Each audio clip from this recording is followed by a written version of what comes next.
नमस्कार मंडळी. मस्तपैकी बुधवार आहे आणि बुधवारी मस्तपैकी मालवणी मच्छी खाण्याचा बेत मी आज केलेला आहे. बाजारातून बांगडे जरा लहानच मिळाले हो.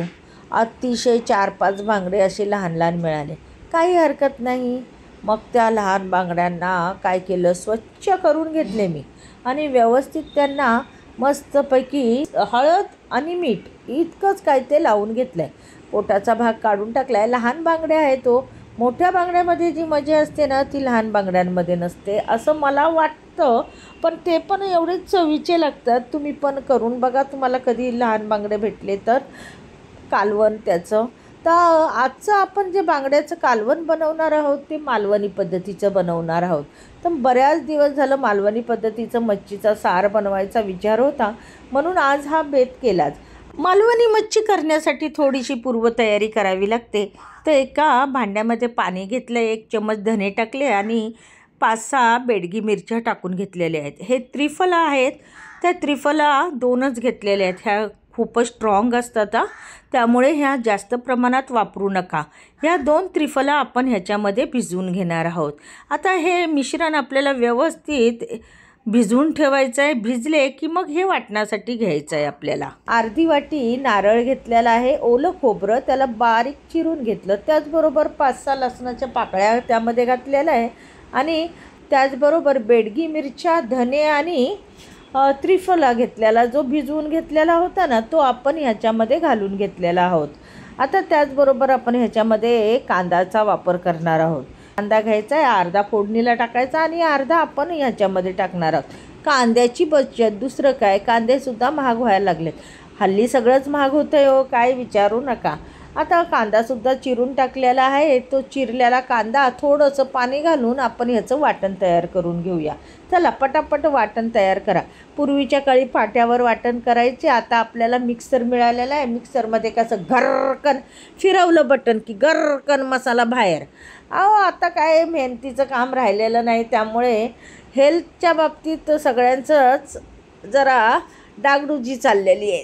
त्यामुळे आधीसारखी कष्टाची कामं कुठे राहिलेली आहेत तो. म्हणून सगळ्यांचं हे दुखतं ते दुखतं चालूच असतं. चला आता आपलं वाटण मस्तपैकी तयार झालेलं आहे.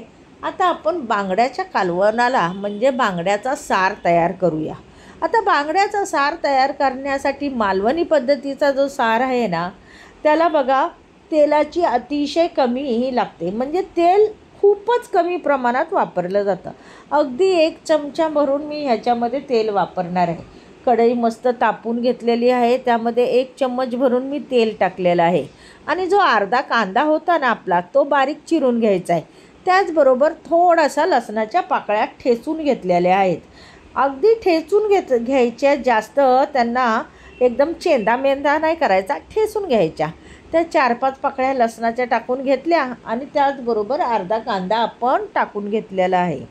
आता हा कांदा आणि लसूण व्यवस्थित असा परतल्यानंतर अगदी त्यांना सोनेरी कलर आला की मग आपले मसाले ह्यामध्ये टाकायला सुरुवात करूया.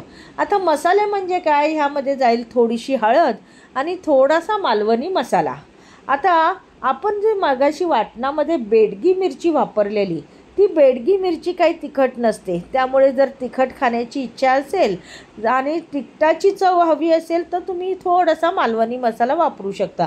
अन्यथा मालवणी मसाला हा स्किपसुद्धा करू शकता. अजिबात गरज नाही, कारण मालवणी जेवणामध्ये फक्त मिरच्याचाच वापर करून हे सार बनवण्यात येतं. पण आम्हाला कसं थोडंसं तिखट लागतं म्हणून मी मालवणी मसाल्याचा वापर केलेला आहे. झालं. आता आपण जे वाटण तयार केलेलं ओल्या नारळाचं ते सुद्धा तेलामध्ये व्यवस्थित असं परतून घ्यायचं आहे. ते वाटण व्यवस्थित असं परतलं की ह्यामध्ये पाणी घालायचं आहे.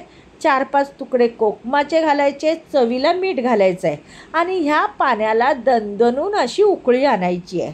मस्तपैकी उकळी आली की त्यामध्ये आपण जे हळद मीठ लावलेले मासे मुरवत ठेवलेले होते ना ते ह्या पाण्यामध्ये अलगद सोडून द्यायचे आणि त्यांना म्हणायचं पोहा तुम्हाला पाहिजे तेवढं.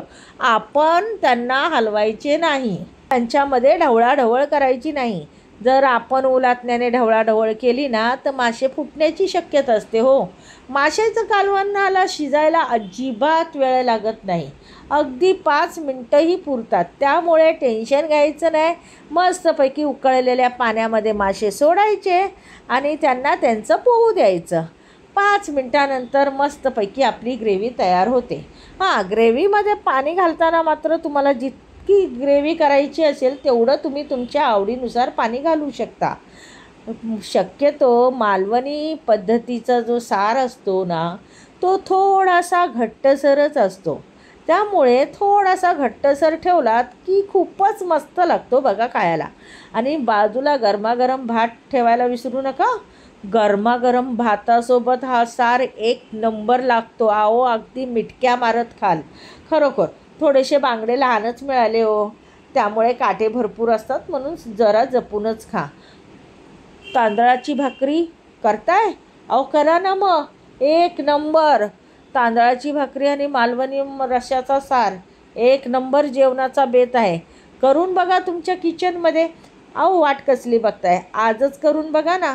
जावा बाजारात, मस्तपैकी ताजे ताजे बांगडे घेऊन या आणि मस्तपैकी बांगड्याचा मालवणी पद्धतीचा सार, गरमागरम तांदळाची भाकरी किंवा उफाळलेला भात याच्यासोबत एन्जॉय करा. चला भेटूया पुढील व्हिडिओमध्ये. तुम्हाला जर माझा व्हिडिओ आवडला असेल तर नक्की लाईक करा, शेअर करा, चॅनलला सबस्क्राईब करायला विसरू नका. बाय.